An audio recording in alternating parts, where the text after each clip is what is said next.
Yeah, I mean, the word that I would find problematic there is musical, because I wasn't very musical.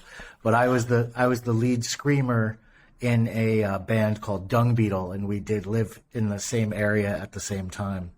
And so I was certainly drawing on some of my experiences and sort of what it felt like to be there while writing the book.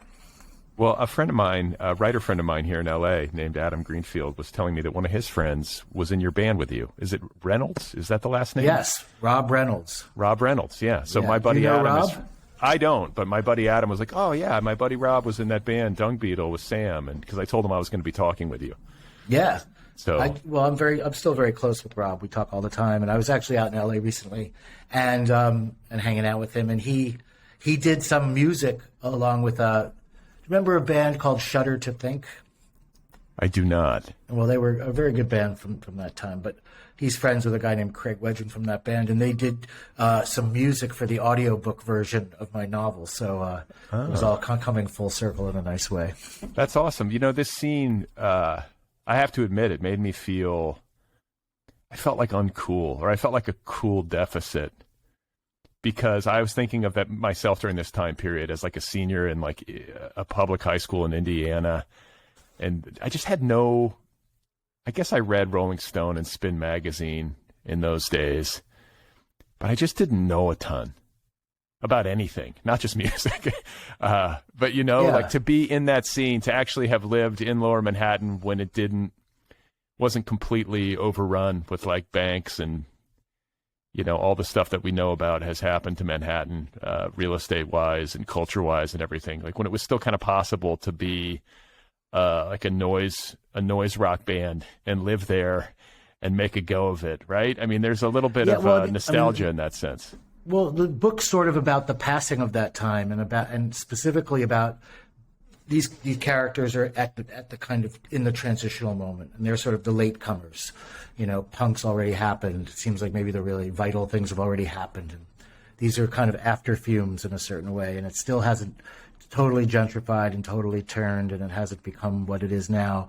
But these are like these are the last stragglers in some ways, and I think that I was tapping into that feeling that we sort of had. You know, it was 1990, 93.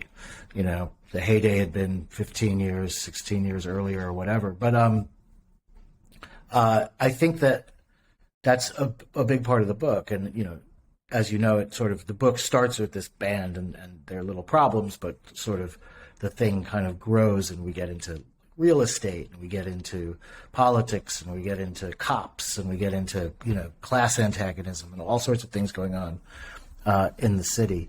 But in terms of, you know, being cool or anything or something, I think that a lot of us were kind of idiots from the suburbs who didn't know anything and came there just because we wanted to be part of something, and that's where we learned about what was cool and what wasn't.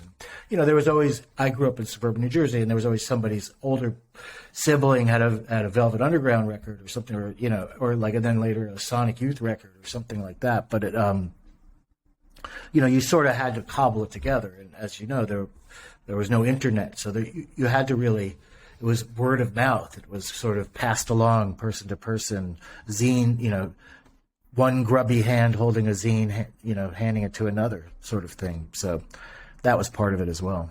Yeah, it strikes me how much place and community matter when it comes to a person's education along these lines. I mean, I guess that applies maybe more generally, but I think of my own trajectory, and it's like Midwest, cloistered, suburb, not unlike like Cutwolf. Wasn't he the one from Cincinnati? He's from Ohio. Yeah. Yeah, the character in your book, Cutwolf, and then I moved west and went to Boulder, and of course got into hippie music. Like, go figure. Right. You know, that's just what I was surrounded. That was with. the other way to go. You know, I had friends who went, you know, the fish route or whatever.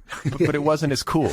I think that's the thing. It's like it wasn't as gritty or as cool or maybe even as intelligent at the level of the fan or the enthusiast. I think maybe the musicians sometimes get a bad rap because the fans are such fools or something. But it's just the fans are all billionaires now, right? Yeah, right. Exactly. So I want to read, because, it's interesting to me to think of you as a young person in 1993 in Lower Manhattan in Dung Beetle, sort of living some version of the scene that you describe in your novel. And I was reading or I guess the question first is, when it comes to the gentrification of Manhattan and the major shifts that were sort of underfoot at that time, it sounds like you guys were aware of it. Like, is it something that you were aware of as it was happening back then, or is it something that you now can maybe see in focus with the benefit of hindsight? We were aware of it to a degree, and we also, the terminology was different. I think people talked about yuppies a lot. And those, the yuppies are moving in, and the yuppies are taking over the block, and that was sort of the language. And even we were the yuppies on a certain level compared to the people. First, the people different kinds of ethnic communities that have been there for forever, and then like the real hard bitten artists and stuff who had been there for much longer than we had, and they saw us as these kind of parvenu fools coming in. So there's always there are always different degrees of that.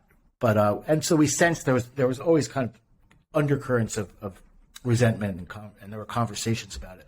But it wasn't a full-blown discourse about gentrification, at least in that I sensed that it would become. Mm-hmm. But it really has changed. I mean, even I know that. I never lived in New York, but yeah, I remember going to New York in the 90s for the first time, and then going back subsequently and even being able to see it myself as somebody who's like there once every couple of years or something, or maybe even less than that. It's definitely shifted. Absolutely. No, no one can afford, to live there, and no one interesting can afford to live there right at this point. So it's it's a very different world. And but I mean, I assume there are other places where everyone is right now, even if it's not even New York, even if they've been pushed out of most of Brooklyn at this point. I mean, where is it? Like, you go to Queens? Like, where is it now? Where's the scene? Well, I mean, I guess, there are different scenes. There are scenes in Brooklyn. There are some weird scenes. I mean, if you read about these scenes going on back in, downtown New York, but they seem fueled by certain kinds of money and stuff. So it seems a little different. But maybe it's in Cincinnati. I don't know. Pittsburgh. I keep hearing about Pittsburgh. Yeah. There's like bridges and a river, and it's got some semblance. Pittsburgh's great. I love Pittsburgh. My half of my family's from Pittsburgh, so there you go. Yeah. So, and it's funny too. You talk about like the heyday being 15 years earlier. I feel like the heyday is always 15 years earlier. Like, when am I ever going to live in the heyday? Well, if you're living in it, you're not even aware, probably. Right. So I want to do something, and I hope. I guess what's funny about it to me is always, people nowadays, younger people, have this idea about the '90s. Oh, I wish I were in the '90s. I like the music. People were, had a better attitude about, the world then. Whatever they say, and to them, it's a more authentic time, and at the time, it felt very inauthentic compared to earlier times, and maybe that's the kind of the thing that keeps happening over and over. Yeah, I mean, I can get nostalgic for the 90s, and I think maybe your book evoked that in me. And I think one of the things I was going to ask you about with regard to the story that you're telling in the time period that you're working in is what it was like for you to revisit that time and to write a world that is pre-internet and pre-cell phone, which I think has... I mean, if I think of anything that I sort of really get nostalgic about, it is the way that we used to relate to one another, absent of all this, digital stuff. It does feel more authentic to me in some senses. We used to actually have to hang out and like talk on the phone. Yeah. I mean, in writing that, I remembered that there were phones, there were pay phones. There were people you talked on the phone. Or if you needed to find your friends, you couldn't text them. You had to go outside and find them. Right. They could be at this coffee shop or that bar or this place, and you had to see where they were. And if you didn't have a plan to meet them, that was the deal. And I get a lot of mileage out of that in the book, actually. That's instant action, somebody having to go find somebody else. Right. Whereas nowadays, so this is why I'm always talking to writers who, are always complaining about, they hate having to write novels that take place in the era of cell phones and instant communication, and they want to write about times before that. I mean, I think that you shouldn't shy away from your own time just because you don't want to deal with the narrative complexities of the technology. You have to find your own solution to it. But it was certainly kind of a relief to have things that simplified in this novel, and really feel like, okay, what's he going to do now? I guess he's got to find a payphone. Right, right.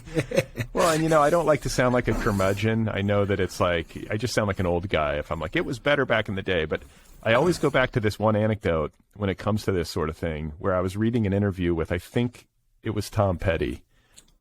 And he was talking about the era of albums versus the era of like digital downloads. And I think it was even like Napster, just like the individual tracks on iTunes. It was like that time, I think. And he was just saying like, look, sometimes change is worse. Like things were better. It was better to go get an album on vinyl and to read the liner notes and to listen to the full thing as a complete unified work. I get that it maybe is not as convenient as like the digital download, but I kind of agree. And like, I guess maybe there's a part of me that feels the same way about the era of actually having to call people and go find them and meet up. And even if it was logistically a hassle, it was maybe a more authentic way to live, like a healthier way to live. That's just me. Maybe I'm a grump. Yeah, no, I mean, I was never a big fan of the telephone, to be honest. I didn't like talking to people for hours on the phone. I liked talking to them face to face, or not at all. But in a way, when email first came along, I was excited because, I liked that distance, and I felt a facility with words, so I could, use that in a way that I didn't always find with telephone conversations. But I know what you're saying. As far as the album was an art form, it was, and a distinct art form. It's not just about, it's not just that there's music. It's like the album was a thing, right? We don't really have that anymore in the same way, except for maybe like, my daughter is a big Taylor Swift fan. And I was just going to say, she buys the Taylor Swift album and analyzes it the way people would like sit and listen to, the Beatles or whatever, and read the liner and read, look at the album art or Tom Petty record or whatever. So it still exists, but not, I don't think it's as widespread. I think you have to be a superstar to get that kind of attention in some ways, no doubt. which, but for different kinds of, formats come and go. Like even the 2-hour feature film doesn't seem to be the same thing it was, That just occurred to me. That was a great 20th century format that's kind of gone by the wayside in some ways.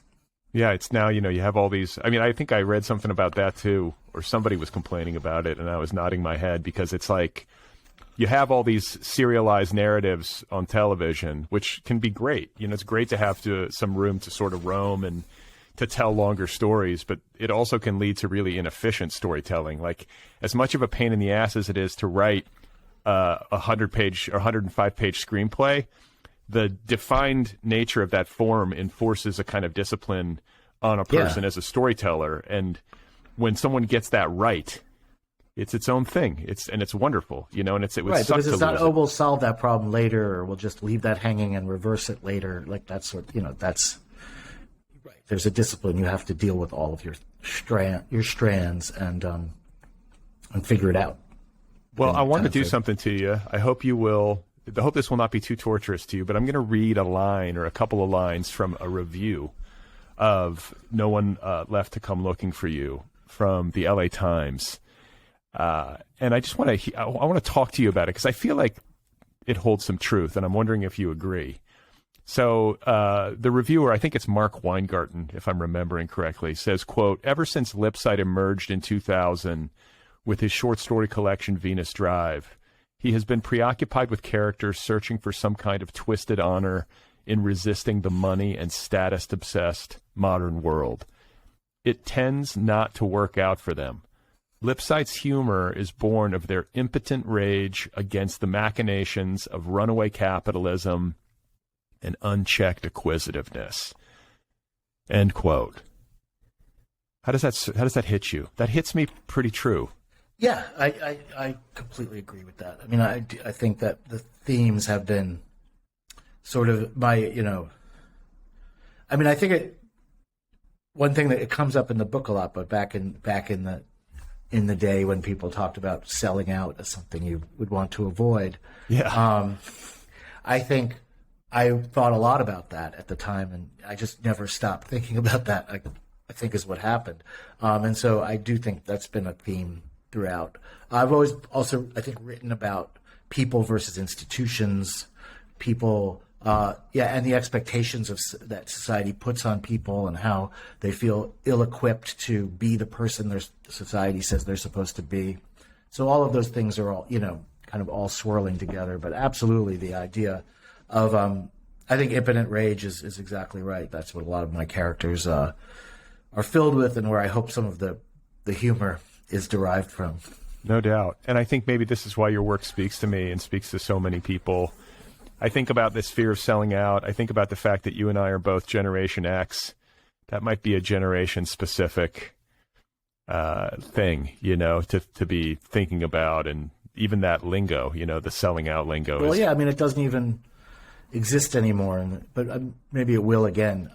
My friend Mark Maron always he had a joke many years ago about, what was it? Something about there's always those few unpopped kernels of popcorn at the bottom of the bowl. Those are the ones that didn't sell out. Yeah.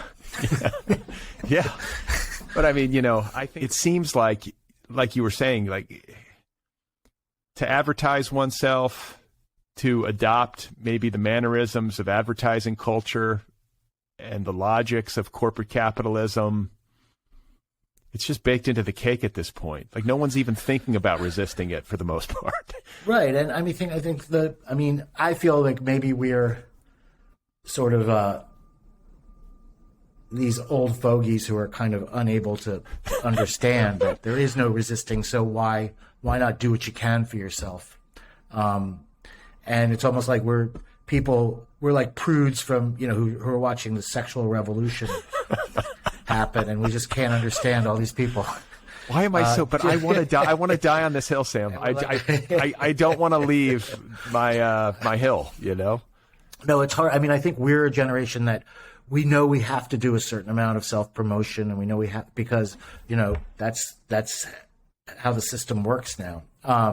But it feels weird. We're not comfortable doing it, and people younger than us are comfortable doing it, and they feel it doesn't feel dirty to them, and it still feels dirty to us. And I think that's our problem, not their problem. But it is our hill. You're right. That's it.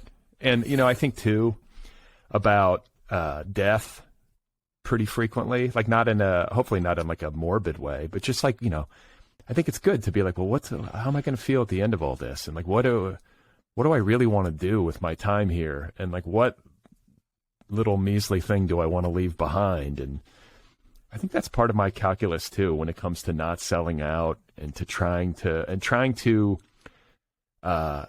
have some integrity, as I guess I would define it personally. And then something that I just talked about with my guest last week was this intuitive sense, and I think you share it, maybe an explicit sense too, of wanting to resist contemporary cultural values. I just feel like the general tide and the general momentum of things isn't for me and maybe isn't healthy. And maybe, like you say, maybe that's just my problem and everybody else is fine and I'm projecting something. But do you have a sense of that? Like a sense of dis-ease? Yeah, well, I mean, I think it's just maybe we share a natural distrust of power, a natural distrust of, capital accumulation. It can't, and I think that's maybe what changed. People saw it as such this great positive thing. But I always distrusted it. And so if that's what the culture is lionizing, then I'm going to be suspicious of it. I'm going to be more aligned with other cultural currents that are about other values, including, the kinds of solidarity that can resist the most oppressive forms of capitalism, or, whatever people can do to carve out their own ways of having communities or lives that, aren't just about, selling and acquiring and, basing the worth of your life on the worth of your bank account and thinking that there is something more. And also that there are really bad things being done in the name of the system that also need to be challenged at all times. So, yeah, I mean, I feel like that was a generational feeling. Like, we were the generation that joked about, the man, because the generation before us talked about the man in a serious way.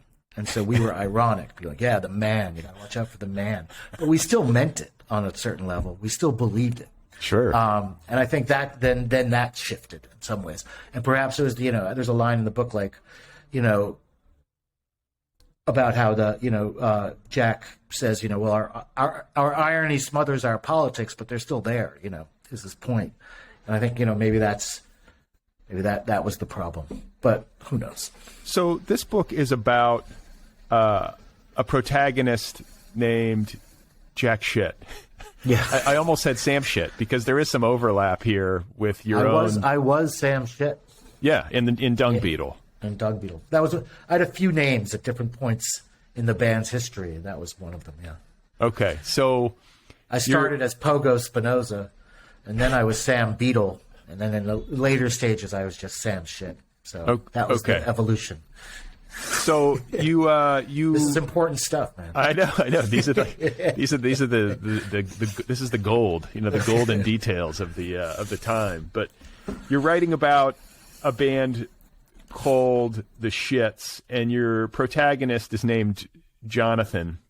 Yeah. But he's now changing his name to Jack.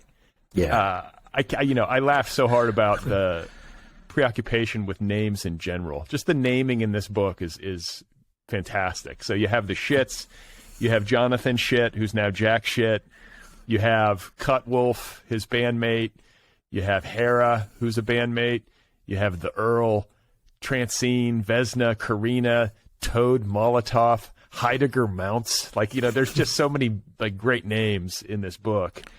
And I want to have you read, if you would. I don't know if you have a copy handy, but I wanted to have you read from, I guess, page 15. Sure.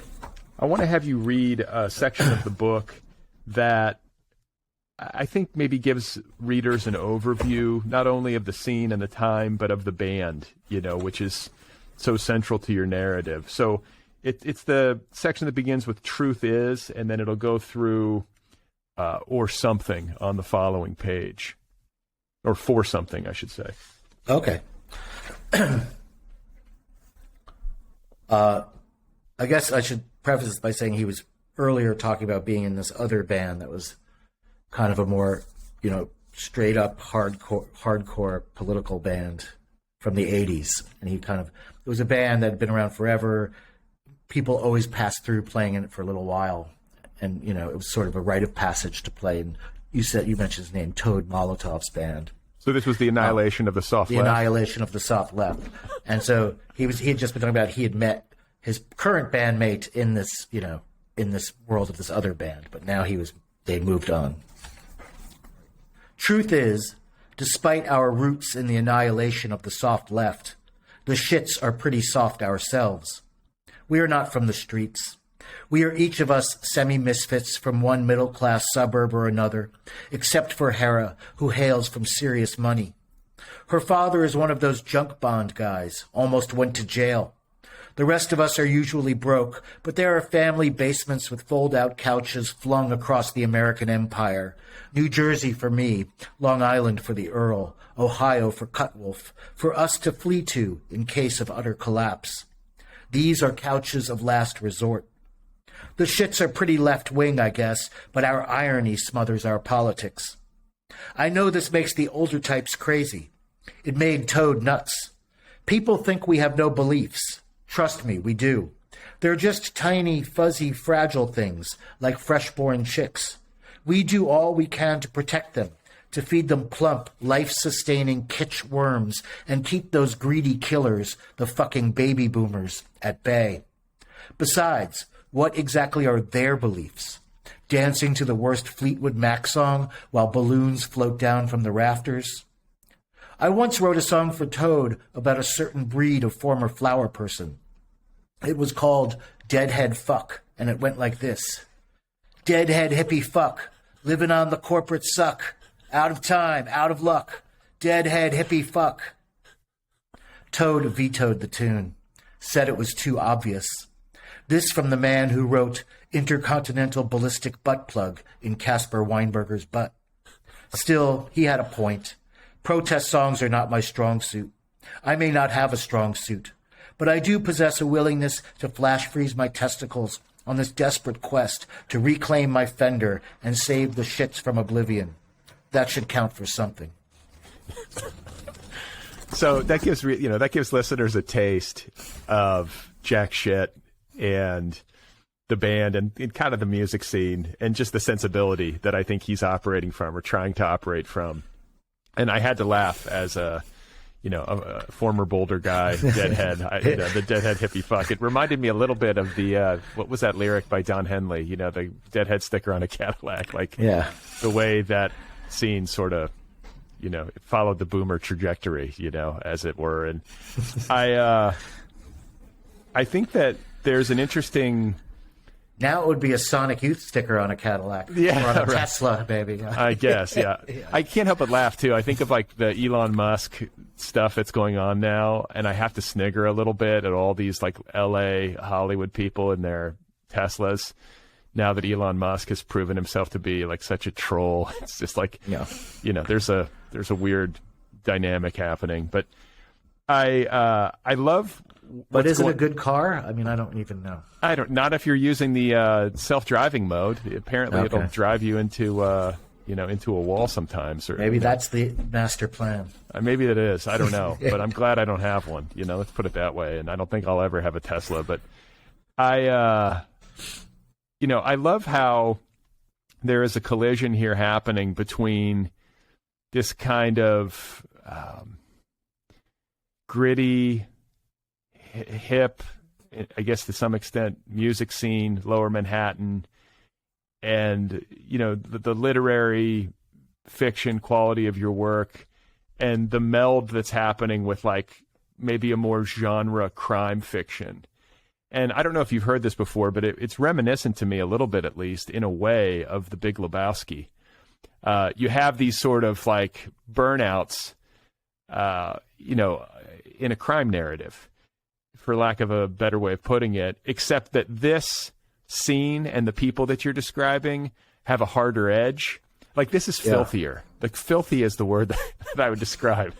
And it's got a grit to it that maybe a Lebowski narrative doesn't have. Did that ever occur to you as a model, or have you heard that in response from readers? Well, I mean, I don't know if I've heard it. Maybe I have. I mean, I'm certainly a fan of that film. Yeah, but I think I am always interested in, the wrong person in the situation, and so this was it's an example of the reluctant or amateur detective having to deal with the problem, and what those kinds of pressures can yield in terms of narrative and in terms of character.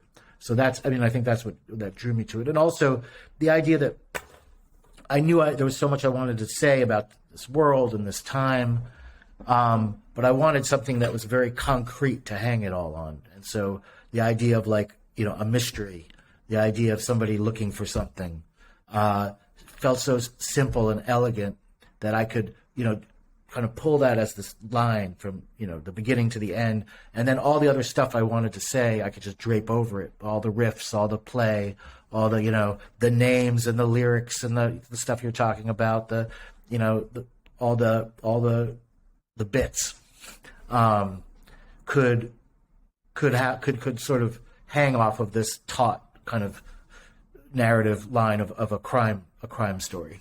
Yeah, that makes sense. And or even really what it is a quest story, that becomes a crime story. Yeah, and the mystery that we're dealing with here is, as Jack Shit just talked about, it's like a missing Fender. So he's got his guitar missing, but the guitar is missing because the lead singer, who is a heroin junkie, he assumes, taken it to sell it to get a fix. And not only has he done that, but he's disappeared. So like the mystery is not only like, where's my guitar? It's like, where's the lead singer? Like that's the narrative driver. And he's like, if I find one, I find the other. And so he's just hunting through the city trying to find them. Right. So that, that's the thread. And along the way, you talk about these bits, and I think one of the things that this book does so well and to such great comic effect is skewer the scene and skewer the egos that percolate within the music scene, the competition among bands, the bitternesses and petty jealousies that kind of, I think, will rise up in any art scene, whether it's literary or music or whatever it is, and that's the way it was back in those days. And it was a different music business back in those days too. Like not only was New York on the cusp of great like sea changes, in terms of the way that it looked and operated, but the music business was on the cusp too. This was just at the edge of the digital age. Yeah. And, specifically to this music scene or this kind of music, the book takes place after, Nirvana has blown everything wide open. So these bands that were these kinds of noisy punk bands are getting signed to these major label contracts, these glitzy contracts. And so there's a scramble. And so Jack is very bitter about this other band that's, seems to be on the verge of that. But everything's very small and petty, as you say. And also, one of the things that I had a lot of fun with writing the book was, the intensity and seriousness with which Jack, for example, takes their project. It's not, oh, I'm playing in a band, having fun with my friends. This is like world historical serious shit that he's up to.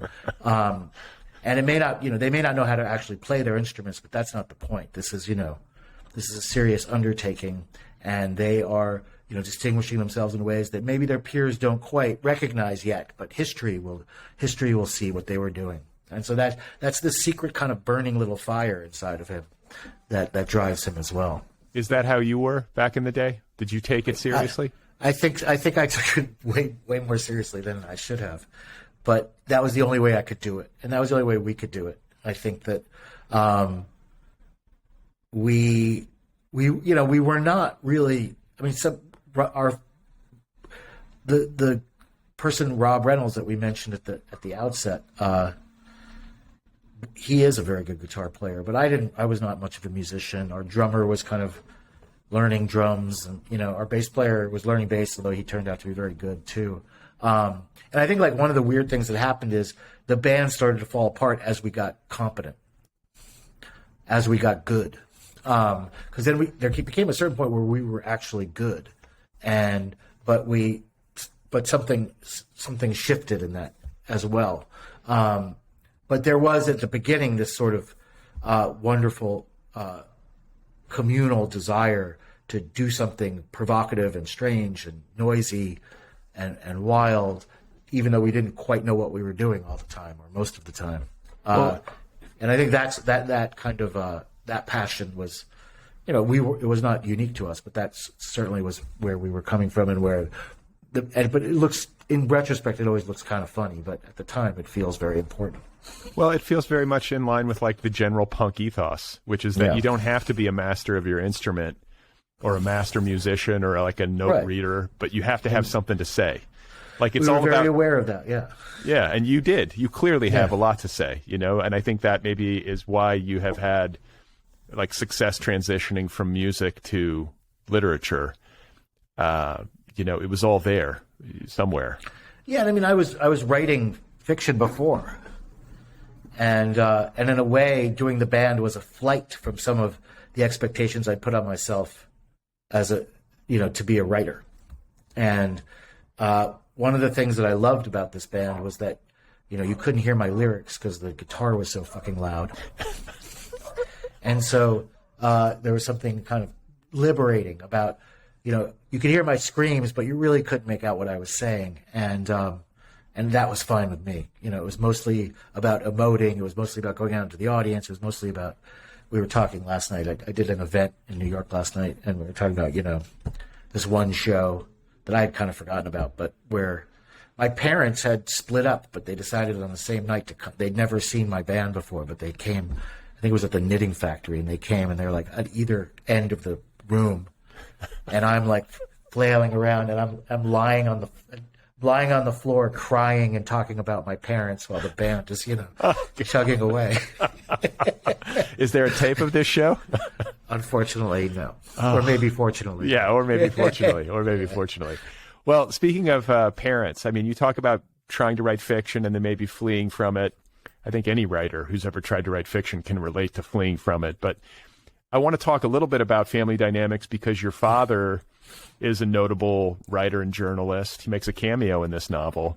He does. And so you grew up in a house where being a writer was not exotic necessarily. And I'm sure you felt a little that paternal thing where you're maybe trying to carry the mantle or join the family business in some sense. Like, were there internal pressures or external pressures that you were coping with, or a sense of like, man, if I'm going to do this, it better be good? Like, I can imagine how you might psych yourself out a little bit with that.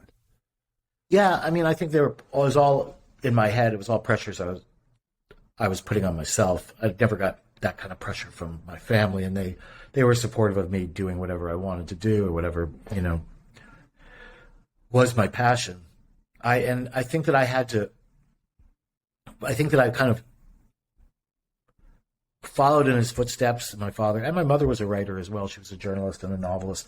And so the writing was a family affair. And I think that what I had to do, and this was partly what I was doing in that band, was I had to sort of burn all that down and find out like what I wanted from it, what writing meant to me, because I kind of early on I had a facility and I learned a lot of tricks and I had a lot of advantages being in a house with people who wrote and read. And so like I kind of got, I was a very, accomplished, pat on the head high school writer, and in college, oh, you're so good, Wait, you got a medal from Ronald Reagan, I read. I did get a medal. Well, yeah. Where is it? And you're wearing it right now, which is strange, but I'm going to go with it. Yeah. Oh, you can see it?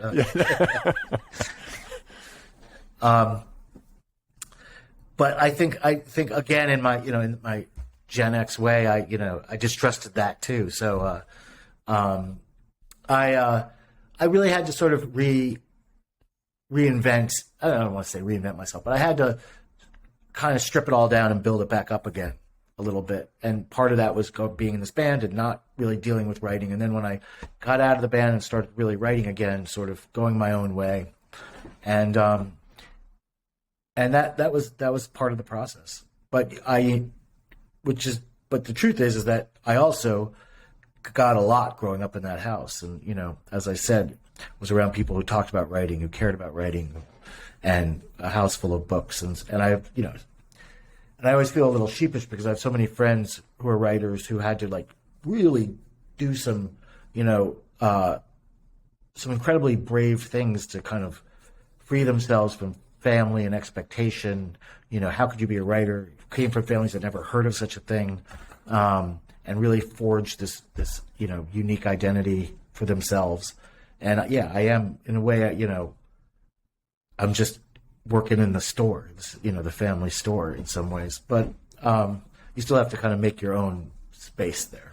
That makes a lot of sense. And I'm curious to know, you say you get a lot. I'm imagining it's mostly like osmotic, like it was just around and you were listening in on the conversations. There weren't like tutoring sessions or anything like that. Okay. Your father wasn't drilling you on like past participles in the kitchen or anything. No. Okay. No, I was always taken with the story of I can't remember his name. It was Edward Bunker, the crime novelist he wrote Drugstore Cowboy. Okay. And he spent a lot of time in prison. That's where he wrote a lot of his books, I think. But the story, if I remember, it was that his father was this horrible, abusive, alcoholic English teacher. And so he'd beat him, but then he'd force him to learn grammar. and then beat him and then force him to learn grammar. And it was this horrible childhood, but he was like, he did get this kind of education. I was going to say, that's one way. That's one way to learn, I guess. That allowed him to write these books in prison after he had become like a junkie and a burglar and all these other things. But yeah. Well, I could feel you having fun with the Robert Lipsyte section of the book where your father sort of makes a cameo as a talk show host. I believe, I'm trying to recall, like it's like watching on TV him interview somebody, right? Well, yeah, he interviews Donald Trump. Okay, yeah. And then the parents, I could feel you also having fun with the mother and father character, which I'm sure you've fictionalized a bit, but also probably contains some kernels of truth. And I know from having done some prep, like the early 90s were not only formative for you artistically, but you lost your mom at that time, I believe. So I imagine like it was emotionally loaded at that time, like not only in the ways of young adulthood and finding oneself creatively and otherwise, but also kind of going through that sea change. Like, is that's filtered into this book too, right? And some of its sense of nostalgia. Always there. I mean, I've written much more directly about that, about my mother's death and other books and stories. But I think whenever I'm writing a mother character, that's sort of haunting it, hovering above it. Would have to in some ways. So, that's certainly a part of it. And that, yeah, the mother character, while the dad character is not so much my dad, because my dad is actually in the book as himself. The mother character is a lot more like my mother, I would say. So yeah, that's sort of part of it. And the 90s to me feel like all of it. It was music. It was me figuring some stuff out. It was me suffering in a lot of ways from stupid things I was doing to myself, and it was being and I spent a lot of time with my mother before she died, and so that was a big experience as well. Sure. Well, you talk about I was talking about like the filthy, gritty, like the harder edge that this book has, or the scene that you're depicting compared to say like the scene of like a Lebowski-ish narrative. And a lot of it has to do, I think, with the drugs. Like there's a stoner narrative, and then there's this narrative, which is more of like a heroin and carpet cleaner, narrative, speed, these kind of more dangerous substances. And you dabbled a little bit in that. It's a very knowing, like the writing is very good. It feels lived in, either because you did great research or you did experiential research. But it sounds like you had maybe a time at that age where you were dabbling. I mean, I got into some bad scrapes at different times, but yeah. I mean, I'm always thinking about how, that there was an old comedy adage that, cocaine's funny, but heroin's not. But when I was writing this, I was like, I'm going to make heroin funny. I think it's pretty funny. It's a nice challenge to give yourself, right? So I want to talk. I mean, this is a small brushstroke detail, but it's a recurring joke in the narrative, and I just want to talk to you about the Steven Seagal movie Under Siege. Yeah, because I feel like it's packed with some meaning. Like I don't feel like it's just an incidental mention or just like a throwaway joke. Like, let's talk about Under Siege, which I can't in my brain, if I'm being honest, recall other than like maybe just the name and some vague notion of the poster. But like, how does this movie factor into your life, and how did it show up in this book? I don't know. I mean, I don't know exactly why I landed on that. I think I later had a running conversation about Under Siege with a friend of mine, and maybe it was retroactively, and then I saw that it was out at that time. But yeah, I mean, that's the one where he's the cook on the boat, and it's taken over by the bad guys, and he has to, fight them off. But I think it was like sort of to me, Steven Seagal is sort of very, emblematic of the 90s ridiculous action hero as opposed to the 80s ridiculous action hero. And I Steven Seagal may be from the 80s, but to me, like something about the long ponytail, jibes with the Seattle grunge look, and his sort of mix of Western and Eastern kind of philosophy or pseudo philosophy, and the sheer ridiculousness of him. But I think of him as a quintessential 90s B movie action star. Sure. And so he's kind of hovering there in the cultural landscape of the book as well. You know, coming up a few times. Well, there's a character who's, you know, a would-be film critic, and so he has lots to say about different films of the time, including I think Unforgiven, which comes up, and Lorenzo's Oil, which nobody talks about anymore. I remember that film. Susan Sarandon. Yeah. Yeah, and I feel like just maybe the words "Under Siege," like there's something thematically resonant maybe to what was going on, or the emotional feeling of that time and that age and that place or something. Well, I think anyone who's 22, 23 probably feels under siege on some level. Right. Right. That's what it feels like. So when it comes to, writing about, like you say, the drug narrative, the gritty details, people getting lost to addiction, trying to find humor in it. I mean, this is sort of the complicating factor of like this stuff, because it can really be dark and it can really lead to bad stuff. You know, people die all the time getting lost in this stuff, but there is something. I mean, my friends of mine did die, and you know, the drummer of Dung Beetle died recently, and you know, it wasn't from drugs, but it was, you know, it was too soon. The lifestyle like caught up. I don't know if it was. Yeah, I mean, it was. He had a cancer diagnosis, and who knows what it was, but it's just, you know, it reminded me of the loss of people, losing people. Yeah. Well, it's also funny. It's also funny is what I want to say. I mean, that's I guess where I always come to with this is, you know, life is very dark and very funny at the same time all the time. Yeah. And so I don't understand people who just dwell in one or the other, who refuse to see the darkness and just want to have kind of superficial laughter, and then the ones who like just want to dwell in the darkness and don't see how fucking hilarious it all is. Right. And I mean, and how the absurdity of a lot of it, and just sort of, and how the humor can be a way for us to commiserate and over, you know, what's going on. And so it's all always both to me. Yeah, I couldn't agree more. And I think there's a section of the book where, you know, you're talking about Jack Shit's experiments with, what is it? Is it carpet cleaner? It's some sort of powder, speed, or, you know, where he's. Well, he thinks it's cocaine, but it's actually like, I mean, he becomes to realize it's probably like some kind of scouring powder or some sort that's he's being sold. Because so I mean, there you go. Case in point, right? It's like, wow, this is pretty hardcore. He's really like hearing voices and seeing shit, and then at the same time, it's hilarious. So I want to dig in a little bit deeper to the notion of you needing to make writing make sense to you on your own terms, especially as somebody who's kind of a legacy writer, somebody who comes from writers and has had a sense of it professionally as a child, you know, to a degree that everybody else didn't. You know, people who didn't grow up with writers obviously don't.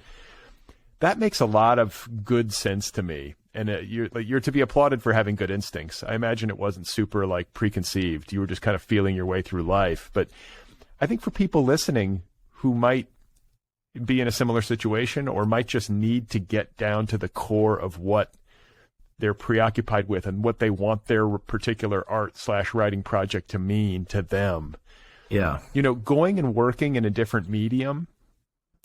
Like I guess the question that I'm driving at is like, so you were in a noise rock band or a post-punk band, and like you said, you were kind of screaming up there on the mic, but you couldn't really make out what you were saying. That makes some kind of crazy sense to me, that would give you the release that you needed. It would give you some cover and some time to think and sort it out. It gave you a place to be that wasn't maybe in league or even in competition with your folks or with other writers. Like, can we drill down a little bit more into what you learned from that time about yourself as a writer? Well, I think that what I learned was, you know, after a while of doing that, and I love doing it, one thing was the realization, like, I can't make a life in music because I'm not a musician.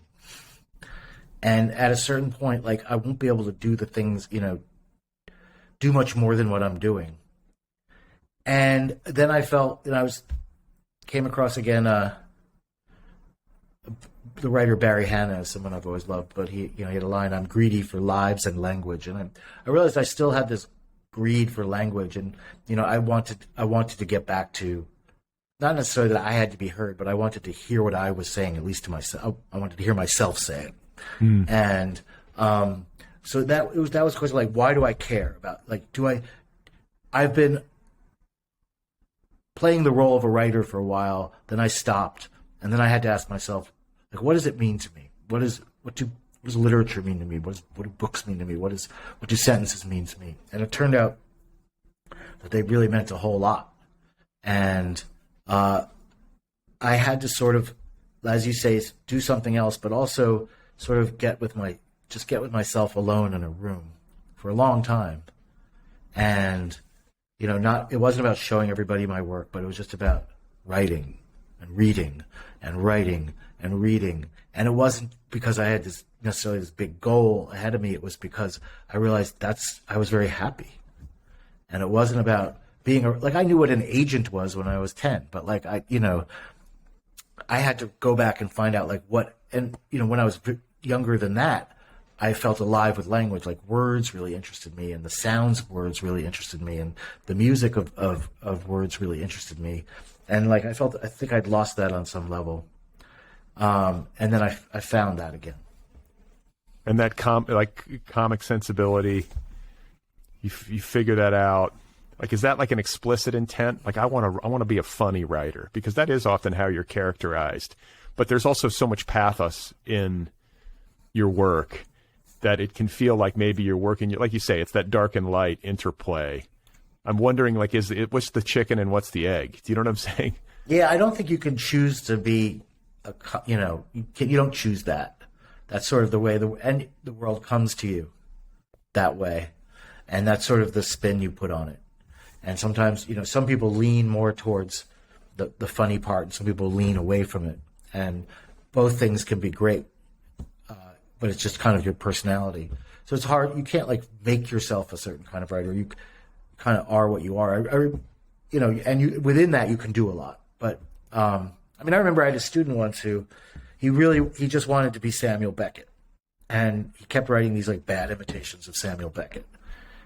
And then he wrote this other story that was something else entirely. It was a very more kind of conventional, realist kind of American style short story, and it was good. It was really like it was how he felt things, and we were all like, "This is great," and he was devastated because he said to me, "I don't want to be that kind of writer," and that's a actual problem that some people have that stymies them, is there's an idea of what the kind of writer they want to be, or they're supposed to be, or the kind of work that they think is valid, and then there's what's really coming out of them. Right. And you have to sort of reconcile those things if you're going to go forward. Yeah, no, that's a great point. I think a lot of people have that, like especially you idealize something, or you think it's like cool.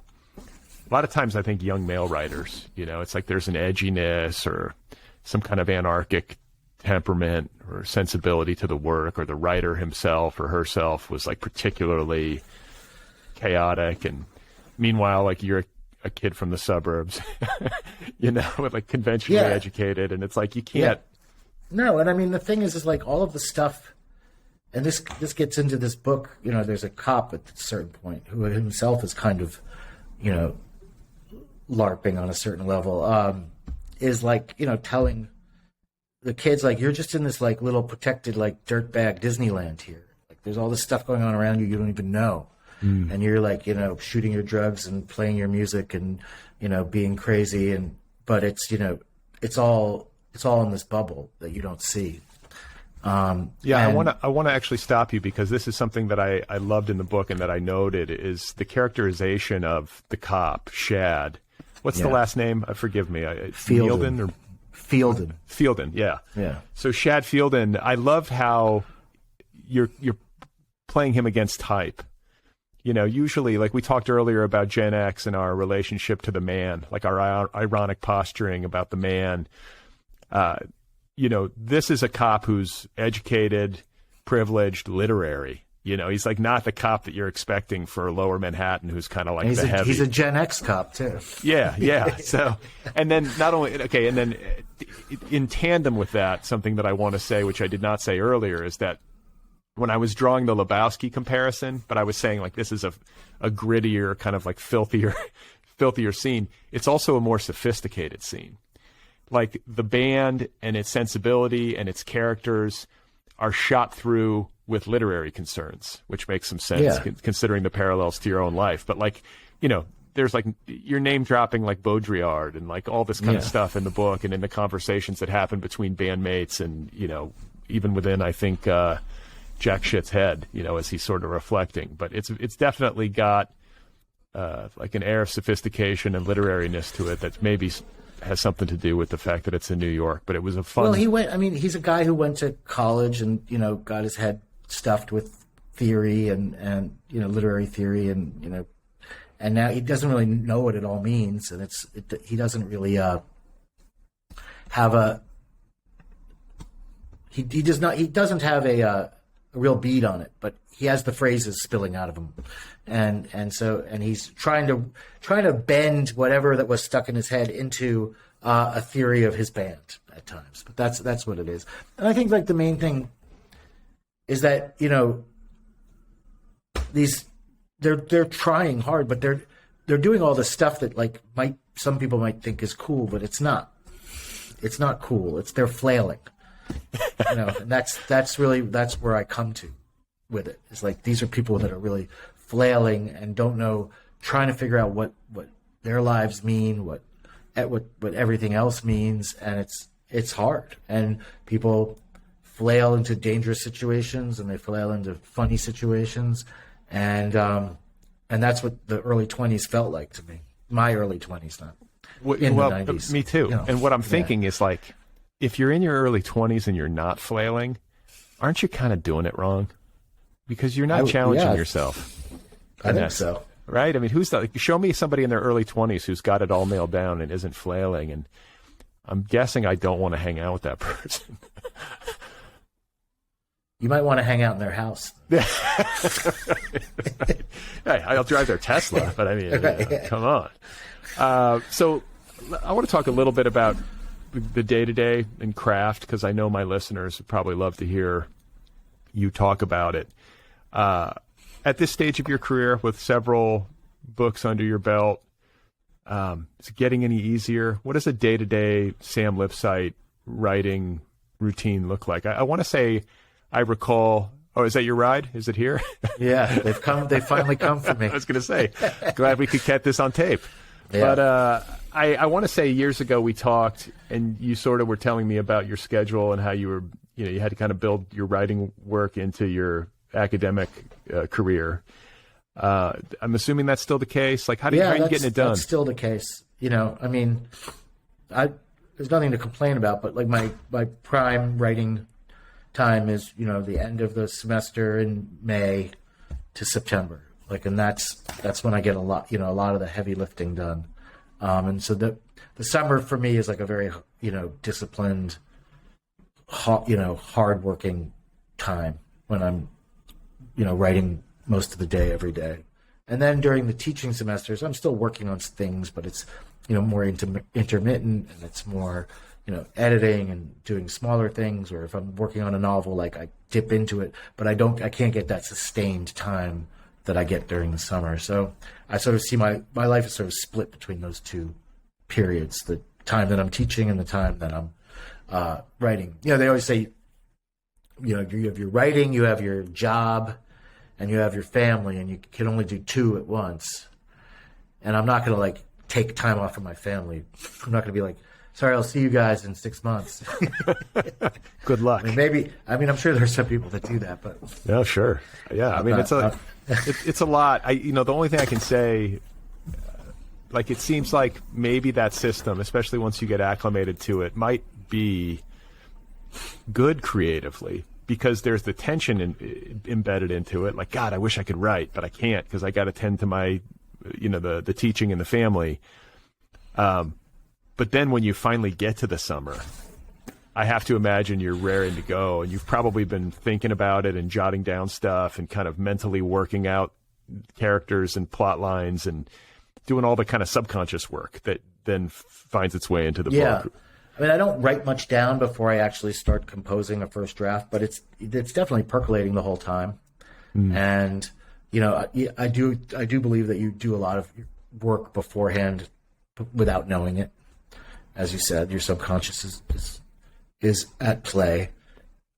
And so with this book, I think it was 2009, summer of 2019, maybe I really got going.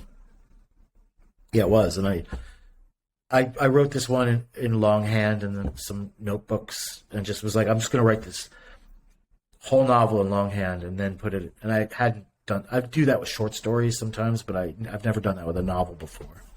And interesting. I really, I had these like weird little fountain pens and these notebooks, and I could go all over. I could write. I'd find places to write. Like a friend gave me his apartment during the day, and I had a picnic bench in this park that I would go to, and I had my spots, and I would go with my notebook and my pens, and just write this thing. And you revise a little bit as you go, but you're not like doing lots of cutting and pasting and deleting. Obviously, and your hands are covered in ink, and it's very, very physical, very I think writing in a lot of levels can be very physical, and right. Like that's when it's going really well, is you feel your whole body sort of involved with it. Yeah. And so that's how I got, that was how I got a first draft, and then I put that into the computer, and then I was doing the normal thing of reading and revising and editing, printing out, editing, revising, and doing all that. But that first sort of discovery draft, or figuring out what it is that I'm writing, that's how I did it. And was it better? Yeah, I think that it was because it was this kind of contained story in this contained time frame, and I kind of had this idea of what I always could go back to. It worked. If it was a more complicated and involved book, I don't know. Yeah, will you do it again? Like, is this your new process? Well, I'll try it. Yeah. Yeah, I've thought about that. Maybe I'll do like stone carving next. I don't know. It's gonna be. You can make a scene in the park. I do it in Sanskrit first, and then I translate. Well, I love talking with you and love the book. It's just always a pleasure. Like, there's something about your books, I think it's because I treasure people who can really write funny. Like, you really can write stuff that makes me laugh, and that's rare. And then it always just goes down easy. Like, there's a quality to the prose line by line. I can always tell when somebody's really put the work in. So I don't know. Thanks for that. It's inspiring, and just really appreciate the time and getting a chance to talk with you again. And I always ask people at the close if they're working on anything new. Like, no pressure if you're just dealing with this one. But do you have another book in the pipeline? No, I just published this novella about 2 months ago, called Friend of the Pod, that was published by Gagosian Picture Books. And, yeah. And they do a little series. The first one was Otessa Moshfegh, and then the second one was Percival Everett, and I was the third one. And that's like a 60-page novella with some. You can, if you get it, you buy it. You get art. This kind of poster by this artist Jordan Wolfson, and it's kind of a collaboration. But so I wrote this novel and I wrote this novella, and I'm empty now. You're empty. Good for you. So I think, I have some time. Actually, I'm finally on a leave this coming semester, so I'm just going to dive in and see what happens. Okay, but what does that mean? Like, does that mean just read, or does that mean write? Like, what do you do? I'm going to sit down to write, but I just don't know what's going to come out. Oh, okay. I don't have a plan. Okay. I think I'm going to try to write some short stories. That's what I'm going to. That's my vague plan. Vague plan.